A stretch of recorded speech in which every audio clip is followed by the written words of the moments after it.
I'm sorry. If anybody's been scammed by her, like, please hit me up, comment below. Like, we really need to get her ass out of here. Like, she got to go. I need to get her YouTube page shut down. Like, sis, you got to get up out of here. Welcome to Unmasking Kristin Vargas, the credit repair scammer. In this short expose, we reveal the deceptive practices of a con artist preying on vulnerable individuals seeking financial relief. Join us as we uncover the truth behind Kristin Vargas's fraudulent schemes and learn how to protect yourself from falling victim to credit repair scams. Stay tuned, and let's shine a light on the darkness of deceit. Her name on YouTube is Expert Credit Suites.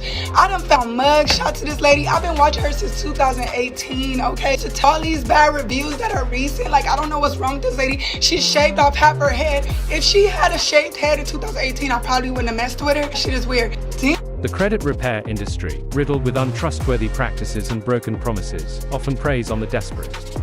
Countless individuals, driven by the need to escape financial hardship, fall victim to alluring offers of quick fixes and easy solutions. These clients, desperate to change their present situations, are willing to believe any promise that fits their perception of convenience.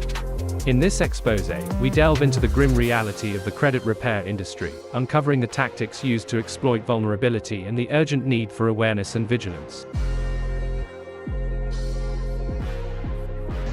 Long story short, I've been scammed by a woman that I found on YouTube to fix my credit.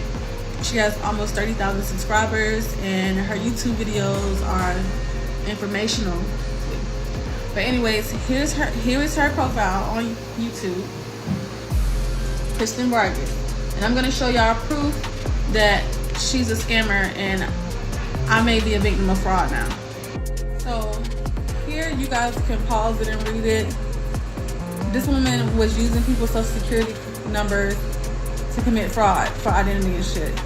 Like, woman is spending the night in the Saratoga County Jail without bail. State police say Kristin Vargas had more than 80 fraudulent Western Union and MoneyGram orders, totaling more than $46,000. She's been charged with possession.